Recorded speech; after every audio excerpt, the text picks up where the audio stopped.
지난주에는 우리가 마지막 주이기 때문에 우리 열린 셀배를 못했습니다. 지난주에 우리 말씀을 더 대신주를 못했는데 지난주에 말씀 제목이 뭐였습니까? 예?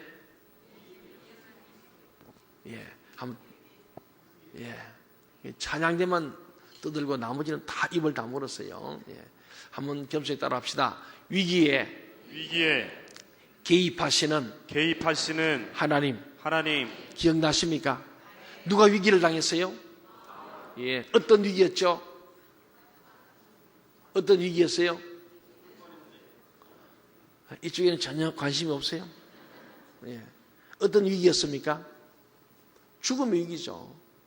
40여 명이 바울을 죽이지 않고는 먹지도 않고 마시지 않겠다는 그런 바로 살해하려는 음모가 집단적이었어. 이는 바울은 독에 갇힌 쥐와 같았습니다.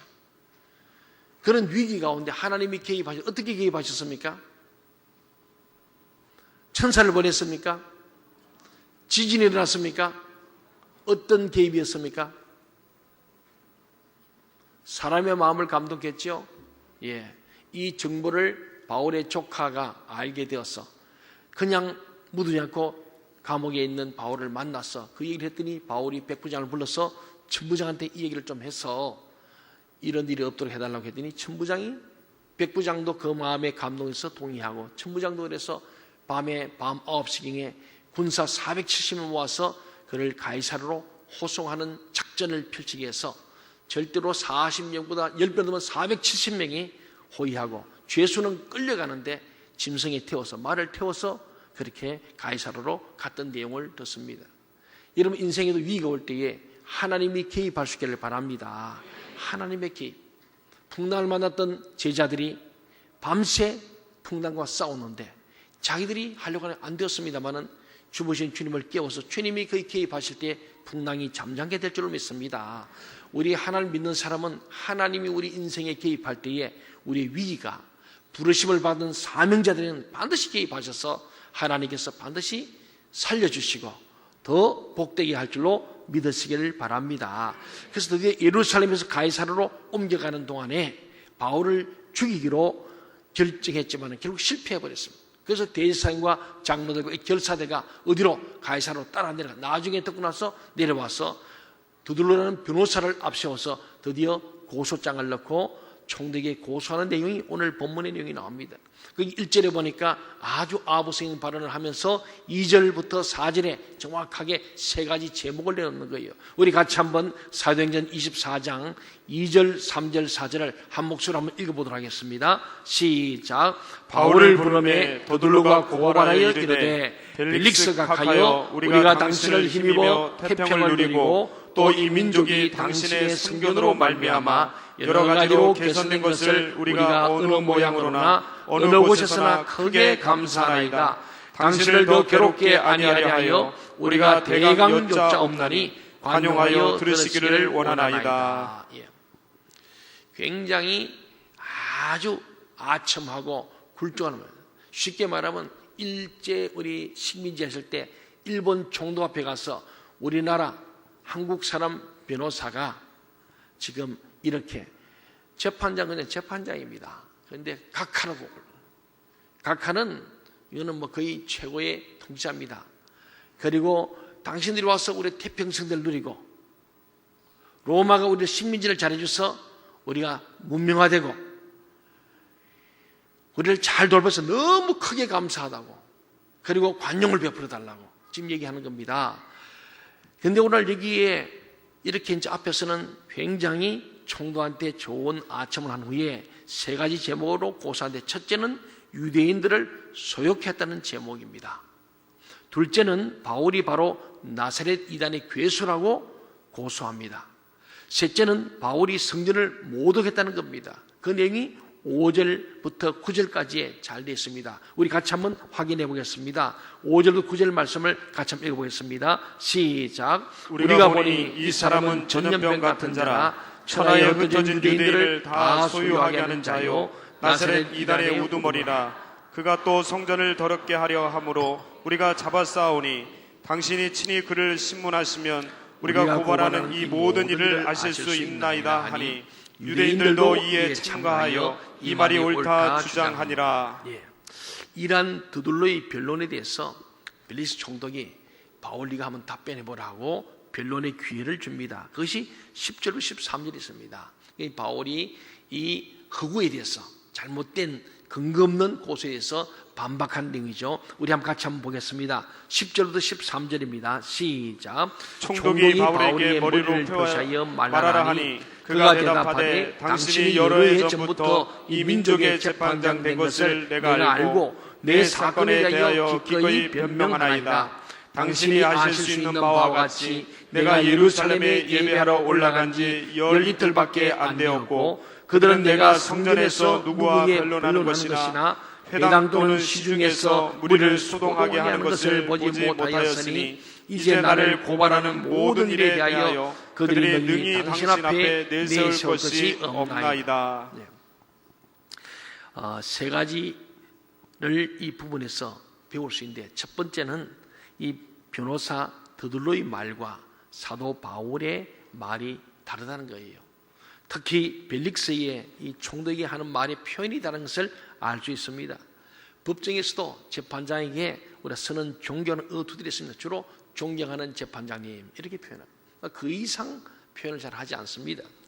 그런데 이 드둘로는 변론하기 위해서 재판장을 부른 걸 보면요, 3절에 보면 벨릭스가 가요 시작해가지고 아주 대단하게 얘기를 하는 봅니다. 아까 이 말씀대로 이 모든 태평성대가 그 총독 덕분이라고 해요. 여러분, 식민지에서 뭐예요?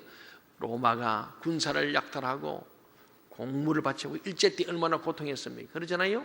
지금도 위안부 문제를 아직도 인정하지 않는 일제처럼 로마도 제국주의라는 것은 결국 식민지에서 그들 넉탈하는 거예요.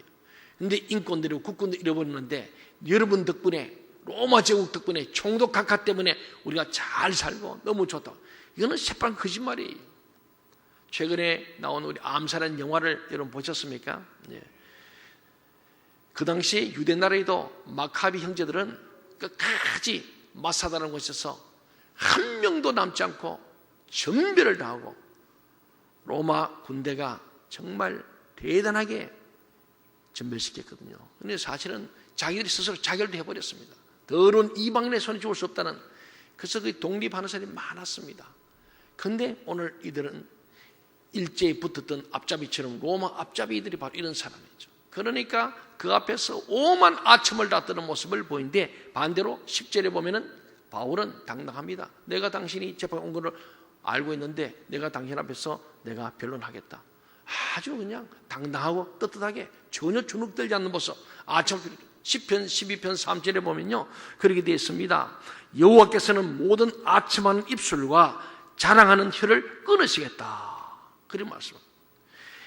거짓된 사람은 언제나 은혜의 과장이 있고 거짓된 아첨이 있습니다. 그러나 진실한 사람들은 언제나 진실한 어느 말을 쓰는 거예요. 사랑 여러분, 우리 인생길에 아첨하고 아부하는 말을 하지 않길 바랍니다. 하나님의 자녀로서 당당하고 떳떳하고 교만하는 게 아닙니다. 그렇지 쓸데없이 너무 비굴한 모습을 보이는 것은 하나님의 영광을 가릴 수 있기 때문입니다. 그렇습니다. 두 번째로 바울의 변명에서 또 한 가지가 발견되는 것이 있습니다. 그것은 드둘로가 고소한 내용들이 사실이 아니라고 하는 점을 바울이 아주 논리적으로 조목조목 제시한 내용이 14절 15절에 다시 또 이어지고 있습니다. 그 세 가지를 말하는데, 아닌 것은 아니라고 정확하게 말하면 10절에서는 전혀 근거도 없고 증거물도 없고 이것은 전혀 내용이 허위라는 것을 말씀한 후에, 다만 분명한 것은 14절 15절에 보니까 세 가지를 인정합니다. 나는 조상의 하나님을 믿는다. 나는 율법과 선자의 걸, 다시 말하면 구약의 성경을 믿는다. 나는 의인과 악인이 부활할 것을 믿는다. 그렇게 분명히 선언합니다. 사도 바울의 이 고백은 유대인들도, 지금 대제사장, 장로들, 결사들도 하나님을 믿고 말씀을 믿고 부활을 믿었던 거예요. 그러니 천부장이 아무리 조사해봐도 사도 바울에게 로마법에도 유대법에도 바울을 체포하거나 구금하고 구타할 만한 제목을 발견할 수 없었습니다. 그러나 유대인들이 소요를 일으키기 때문에 이곳에 지금 총독으로 왔으니까 이 로마 황제로부터 받은 총독의 직위는 그게 밀란이 나거나 문제가 없게 하고 그걸 잘 다스리는 것이 총독의 일인데, 소요가 일어나고 시끄러지면 골치 아프니까 그냥 그를 가이사르로 호송을 시켜버린 겁니다. 사도 바울은 이 법정에서 예수와 노를 아주 분명히 했다고 하는 사실을 여기서 보게 됩니다. 세 번째로 더 중요한 사실이 있습니다.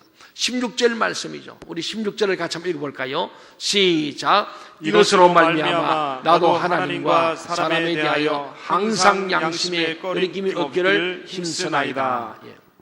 사도 바울은 양심에 거리낌이 없었기 때문에 재판관 앞에 섰을 때 거짓말하거나 상황을 바꾸지 않았다는 겁니다. 사람들은 눈에 보이는 순간을 피하기 위해서, 눈에 보이는 이익을 위해서 순간에 거짓말과 아첨과 가정을 합니다. 그러나 그 다음 순간은 자기가 던진 그 물에 자기가 걸리는 거예요. 여러분 그런 경험이 있을 겁니다. 한번 거짓말하면요 계속 거짓말해야 돼요. 알바이를 맞추려면.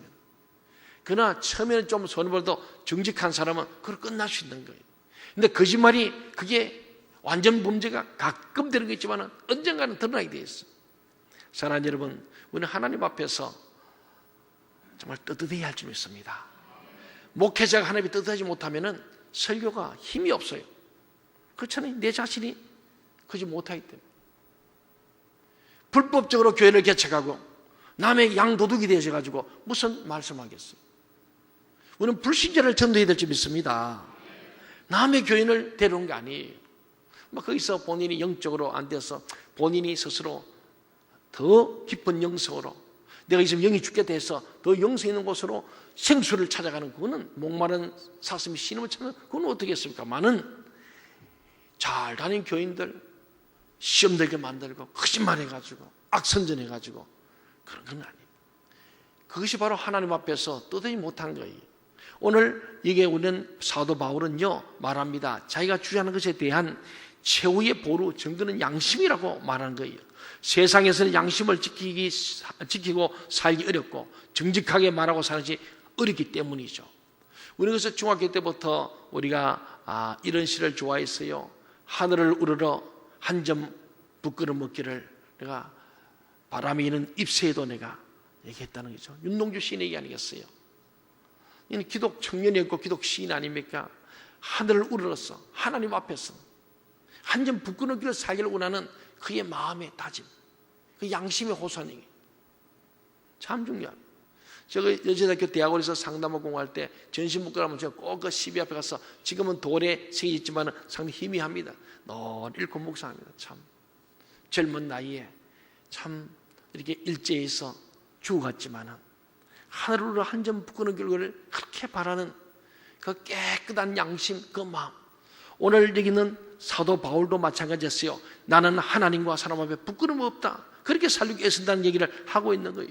우리는 내 양심에 부끄럽지 살고 싶다는 마음이 누구나 다 있습니다. 여러분 있죠? 그렇잖아요. 하나님과 사람 앞에서 부끄럽다는 말처럼 부러운 말이 어디 있겠어요? 저는 제일 그게 좋은 것 같아요. 우리 교회에 지금 코람데오 광장을 만들었어요. 이 코람데오란 말이 뭐냐면은 오늘 제목을 제가 썼는데 하나님 앞에서 진실하다는 거예요. 하나님 앞에 감추어 숨기지 않는 겁니다. 하나님 앞에 감출 수가 없어요. 우리의 배부 깊은 것을 보시는 분이기 때문에.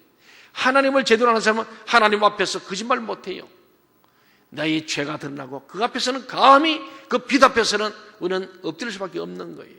그래서 세계의 십자가를 보면서 하나님의 임재를 느끼면서 그 코람데오 하나님 앞에서 솔직하고 정직하고 진실하자, 이게 코람데오거든요.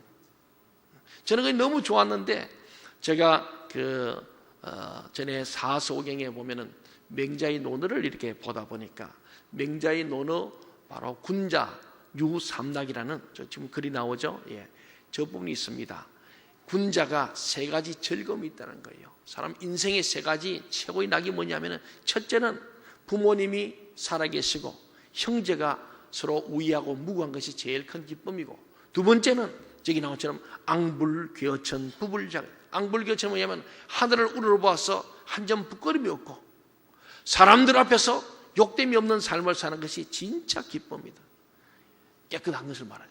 세 번째는 천하의 영절을 얻어서 인절을 양성하는 것이 군자의 기쁨인데, 세 가지 나오는데 그 중에 중간에 있는 게 바로 제가 그걸 딱 보면서 하늘으로 한 점 부끄러운 윤동주 시인의 예와 마찬가지고, 성경에도 보면 하나님 앞에나 사람 앞에 부끄러움 없는 허물과 흠없이 보장되고 깨끗하게 운하시는 하나님 뜻이어서 제 좌우명으로 삼은 거예요. 앙불 기어천 부불자가인. 너무 좋아. 그래서 우리 아이들이 클 때 내가 이 우리 가온으로 정했다 했더니 아빠 너무 어려워요. 아빠는 하세요.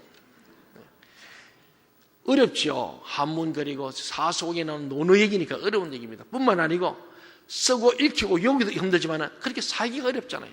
하나님 앞에서 사람이 부끄러움 없이 무한 인생살이 어렵기 때문에 부담스럽습니다만 그래도 오늘 하나님은 우리에게 호람되어 있어. 제가 처음에 신학대학원을 고려신학대학원을 입학했습니다. 저 부산 송도인데 갔더니 이번에 어저께 우리 진철자님 오신 그게 고신척교회고 그게 부목사님 두 분이 고려신학도 제게는 한참 후배 되겠죠. 그래서 저와 다녔던 우리 같은 목사님 얘기했더니 잘 알고 이미 그분 노회장을 하고 지금 뭐 서울에 큰 그런 이제 어른들이 된 거예요.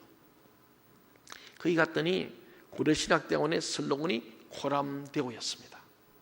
그러니까 고신청 굉장히 신사참배를 반대했던 순교자의 피가 흐르는 곳에서 굉장히 자부심이 강한 교단이 고신교단이에요. 그래서 그분들은 하나님 앞에 거룩해야 돼요. 그래서 고신청에는 장로님이 돼서 대표기도할 때 첫 번째는 꼭 거룩하시고 거룩하신 하나님 아버지 이래야 고신청 장로님이에요.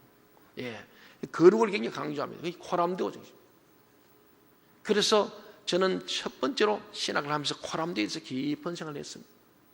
하나님 앞에서 진실하고 사람은 속이도 하나님 못 속이는데 하나님 앞에 정결한 사람 그게 이제 목사고 그리스도인이다. 예. 그리고 제가 다시 장로의 신학대학원으로 제가 들어가서 거기 갔더니 솔리 데오 글로리아 오직 하나님 영광을 위해서 이게 장신대 슬로건이었습니다. 그래서 제게는 이 거룩과 영광 그래서 우리 교회에 와서 제가 기도할 때마다 하나님 우리 교회를 거룩한 교회 되게 해주십시오. 영광스러운 교회 되게 있어요. 거룩한 목사가 되고 영광스러운 목사, 거룩한 성도, 영광스러운 우리 성도 되게 해주십시오. 이 거룩과 영광으로의 초대가 하나님 주시는 최고의 건데 저는 그 두 가지 슬로건이 제게 신앙의 두 기둥이 돼요. 얼마나 정말 하나님의 진실하고 정직하고 깨끗하게 삶으로 말미암아 결국 하나님께 영광을 돌리는 삶 이것이 성경 전체의 요약이에요. 하나님 우리를 거룩하신 하나님은 우리를 거룩하게 하시려고 예수의 피를 뿌려주셨고 그 거룩함을 입은 우리는 이제 뭘 어떻게 하냐 그 받은 바 구원의 감격으로 하나님께 영광된 하나님 영광을 위해서 먹든지 마시든지 물든지 하나님 영광을 위해서 사는 것이 진짜 그리스도는 아니겠어요. 오늘 바울은 하나님의 거룩한 삶을 살고 하나님 앞에 자기 양심으로 거룩하고 하나님 영광을 위해서 복음을 전하고 그래서 떳떳하고 당당하게 재판장 총독 앞에서도 그는 조금도 떨지 않는 모습을 보게 됩니다. 그렇습니다. 우리 예수님께서도 언제나 공명정대했습니다. 재판을 받을 때도 떳떳했습니다. 하나님과 사람 앞에 떳떳했다는 겁니다. 바울은 자신이 예루살렘에서 행한 일들을 낱낱이 솔직하게 17절부터 20절에 다 얘기하는 거예요. 내가 이렇게 했다. 거짓 없는 사실들을 쭉 얘기합니다. 이게 바울이 얼마나 공명정대하고 떳떳한 모습을 보인지 우리에게 말해주는 거예요. 사랑하는 여러분, 떳떳한 사람은 잠을 잘 잡니다. 제가 잠을 잘 잔다 그랬잖아요. 하나님 앞에서 사람 부끄럽지 않게 살려고 자기 자신을 잘 쳐서 복종시키면 떳떳한 사람은 하나님 앞에나 사람 부끄럽지 않으면 잠이 잘 와요. 혹 잡아놓은 분들 한번 생각해 봐요. 뭔가 떳떳하지 않아 그럴 수 있어요. 뭔가 죄를 지었든지 아니 뭔가 잘로 쫓기는 꿈을 꾼다든지 그럴 겁니다. 뭔가가 있는. 그런데 정말 떳떳한 사람은 꿈도 잘 안 꿔요. 아주 짧게 자도 아주 숙면을 취하는 거예요. 여러분 그렇게 되길 바랍니다. 그러나 떳떳하지 못한 사람은 잠을 잘 자지 못합니다. 괴롭기 때문에 그 불면증이 옵니다. 떳떳한 사람의 말에는 힘이 있어요. 양심에 부끄러움이 없는 그리스도인들이 많이 생겼을 때 세상은 변합니다. 이런 사람들 한번 영향력을 주잖아요. 이게 중요한 겁니다. 우리가 왜 말씀을 힘있게 확신 있게 못하느냐? 떳떳하지 못해서. 제가 설교하면서 제가 떳떳하지 못하면 설교 힘이 없습니다. 그렇다고들 합디다. 그런 것 같습니다. 그랬던 것이었습니다. 이렇게 말을 못해요. 제가 가끔 우리 부모사를 할 때마다 그랬던 것이었습니다. 그럼 못하게 해요. 당신 그게 확신이 없냐? 없으면 전하지 마라. 하나님 여러분을 사랑할 것 같습니다. 이런 거 아닙니다. 하나님 여러분을 사랑합니다. 동의하십니까? 당신을 용서하십니다. 그렇잖아요. 여러분 회개하면 하나님 죄사함 주십니다. 이렇게 선포해야 되는데 그러면 내게 그것이 확실히 믿어지고 확신이 돼야 그 말을 전하는 거예요. 내가 믿지 못하면 전할 수가 없잖아요. 내가 떳떳해야 여러분 거룩해야 됩니다. 여러분 온전한 12절 드립시다. 죄를 성수합시다. 내가 그렇게 살아야 그렇게 말할 수 있잖아요. 동의하십니까? 말의 힘은 스스로가 거기에 대해서 구애됨이 없어야 되고 내가 그게 걸려있으면 말을 못하는 거예요. 그렇습니다. 양심에 부끄러움이 없는 그리스도인들이 많이 생겨야 이 세상이 변합니다. 그때 여러분들이 진실을 말할 수 있고 다른 사람에 권면할 수 있고 아닌 건 아니로 말할 수 있고 죄를 금할 수가 있기 때문입니다. 벨릭스 총독은 재판을 맡은 총독이었지만은 바울의 진실에 감동을 받아서 바울이 굉장히 좋은 감정을 갖기 시작한 것이 오늘 본문의 내용입니다. 사랑하는 성도 여러분 언제나 정직이 이긴다는 사실을 믿으시기 바랍니다. 정직과 진실이에요. 우리는 예수 믿는 것은요 정직하고 진실해서 예수 믿는 거예요. 왜? 우리 예수님이 정직하시고 진실하신 분이에요. 그래서 죄짐 받은 우리 구주 어찌 좋은 친구래요. 우리 죄를 주게 토해내는 거예요. 힘으로 얻는 걸 할 수 없지만 주님 앞에 나와서 예수의 피로 말미암아 우리의 죄사함을 받게 되고 죄사함은 우리가 거룩하게 살게 되고 그럴 때 우리 인생에는 사탄마귀가 우리를 고발고사하지 못하는 거예요. 우리 그 뜻하지 못하면 자꾸 너 그러면서 너 뭐 그러냐? 아이고 너 가족도 그거 못하면서 무슨 또 전도인 가냐? 그럼 그냥 쫄리는 거예요. 그렇지 않습니까? 너 11주도 못하면서 뭘 하려고 그러냐? 줄서는 못하면서 뭘 하려냐? 자꾸 사단이 우리 발목을 잡아버립니다. 우리 교회도 일꾼을 세워갈 때에 주님 앞에서 내가 일꾼이 되긴 돼야 되는데 그래서 제가 여러분한테 그런 거예요. 하나님이 착하고 충성된 일꾼이 돼야 됩니다. 정말로 주님이 거기에 우리가 자격 요건을 갖추기 잡죠. 안 갖추면 마귀가 늘 그래요. 시험 듭니다. 너가 말이 목사가 돼가지고 새벽기도 안 하면서 무슨 목사에 가면 그거 딱 걸려버려요.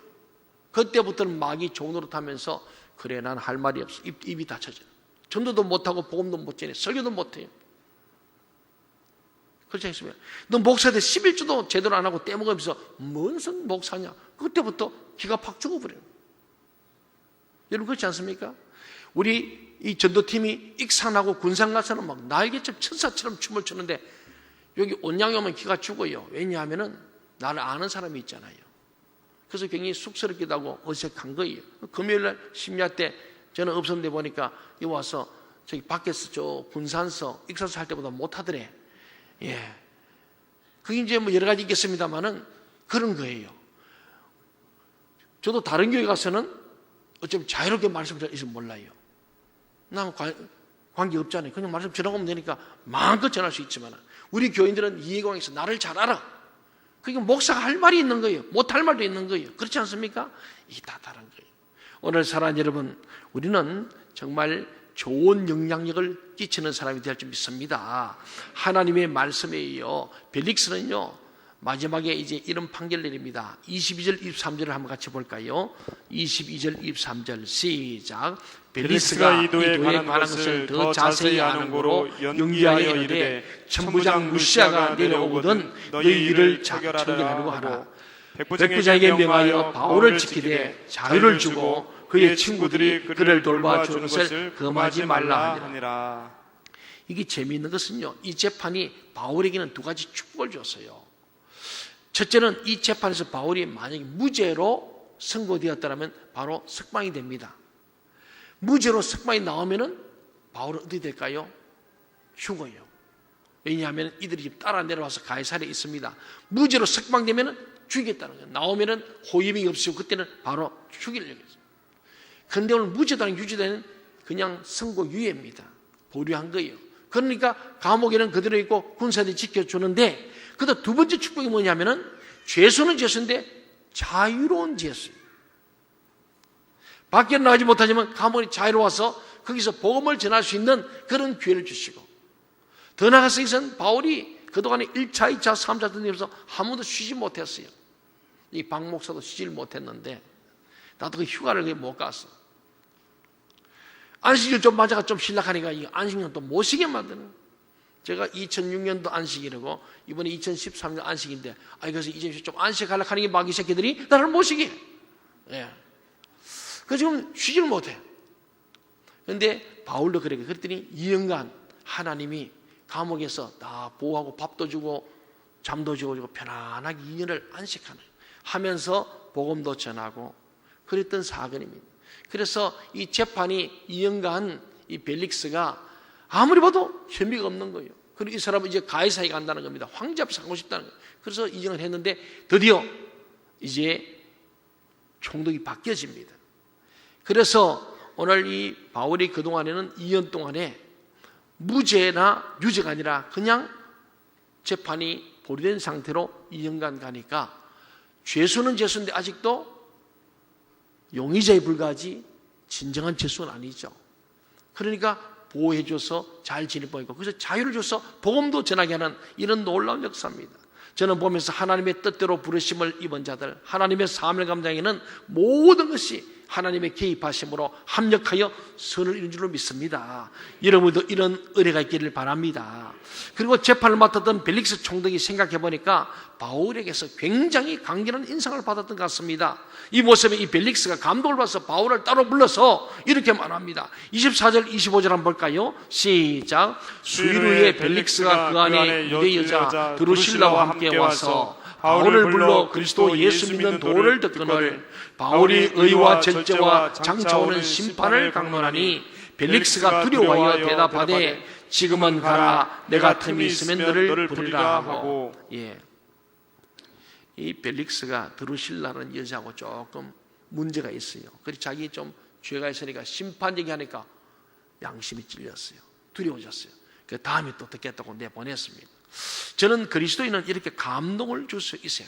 여러분 우리의 세상의 전도는 생활 전도인데 사람들에게 뭔가 감동을 줘요. 어떤 감동이냐? 코람되 옵니다. 하나님 앞에 사람 깨끗할 때에 그 사람 보니 감동이에요. 저 사람 참 신실하구나. 저 사람 정말 믿을만하구나. 그럴 때 그 총독이 오히려 이 죄수 앞에서 은혜를 받아가지고 총독이 너무 좋아하는 거예요.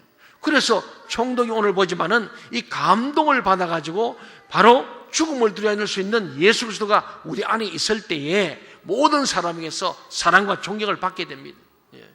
그런데 참 재미있는 표현이 26절에 나오는 거예요. 26절 한번 읽어볼까요? 시작. 동시에 또 바울에게서 돈을 받을까 바라는 고로 더 자주 불러 같이 이야기하더라. 이 총독에는 두 가지 관심이 있는데 하나는 신앙적 관심이고 하나는 돈에 대한 관심입니다. 신앙적으로는 좀 이 바울을 보니까 하나님을 알고 싶은 거예요. 그래서 불렀더니 의와 절제와 심판이 하니까 자기가 해당이 되는 거예요.